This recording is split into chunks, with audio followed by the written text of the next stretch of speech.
So glad you're streaming with us today. Well, thousands of protesters are taking on New York's Climate Week by flooding the streets of Manhattan, demanding an end to fossil fuels and the financial backing of those fuels from the largest financial institutions.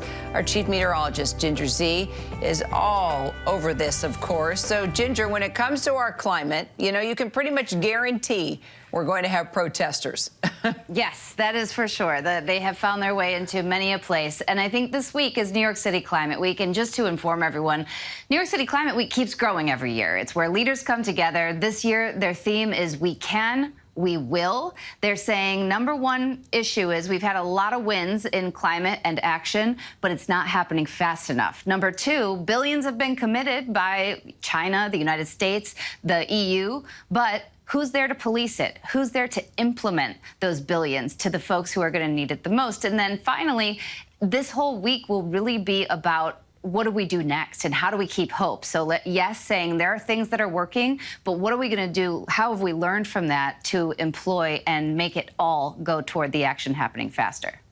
All right, we know you love to geek out on all the things we need to understand and know more about, and that's these reports, right, that our planet's on track to surpass 1.5 degrees Celsius. All right, what does that mean? So reminder, 1.5 degrees Celsius was that all-important threshold that was set back in the Paris Agreement that said, hey, let's make that our goal, let's not go past that. Then there were all these ways that we were going to not do that. Well, 2023 alone, we already anticipate will get to 1.5. Doesn't mean that it's over and that we've hit it as in general for the planet forever. It just means that we're going real fast toward that number. Summer 2023 helped do that. It sticks out like a sore thumb. Summer 2023 as compared to the 30 warmest months on record. So that wasn't even like, oh, chronological and it sticks out. Those were the 30 warmest and it sticks out. And the United States certainly had something to do with it. Not a whole lot of top 5 coldest, but so many top 5 warmest. Phoenix, Houston, Miami, Key West, so many I could say had their number 1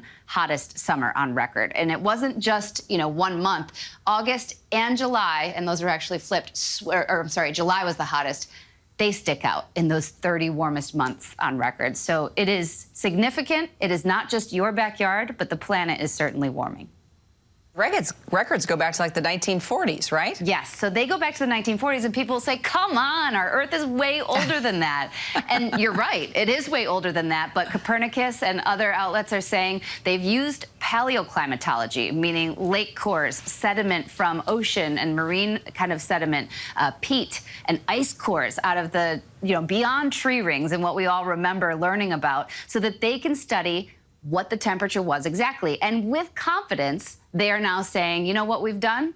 120,000 years. We can go back at least 120,000 years and say that this year, this summer, and this part of the Earth's history is the warmest on record. All right, we'll be talking all week, Ginger Z. Appreciate you. Thanks so much.